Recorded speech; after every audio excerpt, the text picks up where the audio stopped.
Okay, so a few people have commented on my A-level revision tips videos for me to upload a video on my A-level revision notes. So basically this video is just an example of the notes that I made during my time doing A-levels, and I'll just show you how I structured my notes, how I used the different colours and stuff like that, and how I've integrated the specification into some of my notes. But yeah, just keep watching and hope it helps. Okay, so these are my economics notes from A-level economics, and just to give you an idea of how I structured my notes, what I did and what I didn't do and stuff like that. So before I start, I need to mention when I was making my economics notes, I had the specification on one side, the economic specification on one side, and the textbook on the other side. And I used Colin Bamford's textbook, which was endorsed by OCR. And the way I structured my notes was, I read the point on the specification, which might have said define what is meant by GDP, and then I used the book to define what is meant by GDP. And I did this for unemployment, all of these basically. And another point was name the limitations of GDP measures.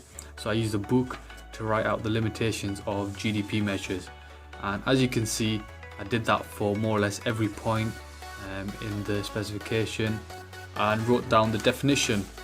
It can be a bit boring obviously, but you have to get through all the points in the specification, just because you don't want to miss something out and then the exam tests you on it. Do you know what I mean? Ignore these green bits, they were just the day before my exam, the things that I was struggling on, I just did a bracket around. But yeah, so use the specification and use the book to define it.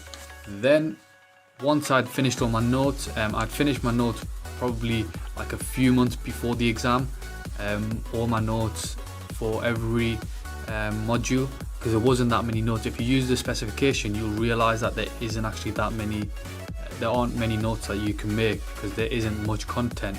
It's actually much simpler than you think. So then what I did was I was just randomly making up these essay titles, and thought I'd go through a basic structure for them. I didn't actually write out essay for each one, but just a basic structure. So what I'd write in the intro, what I'd define international trade, define development, stuff like that. Then what I'd say for the first paragraph, second paragraph, and the third paragraph, stuff like that. So do this for as many essay titles you can think of. And probably one of the most important things is your global economics pre-release. Now, I can't remember how much time I spent on this. I more or less memorized this off by heart by the end of my economics. And what you have to do is constantly read through and constantly summarize each paragraph. Now I'll show you what I mean. Here you can see is an absolute mess, but to me this was this showed that I'd done my work. Every paragraph I summarized, every definition I could find.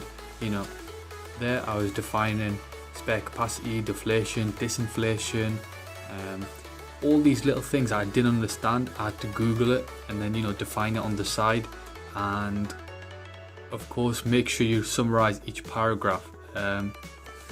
So I did that for every single page. All the important paragraphs are summarized, as you can see there. Do that for every page, summarize it, so you understand what the paragraph is saying. If you don't understand a word, then look the definition up. Structural reforms is where blah blah blah. So that's it really. Those are more or less my notes, and yeah, that got me the A star in economics. So thanks for watching. Make sure you like, comment and subscribe, and bye for now.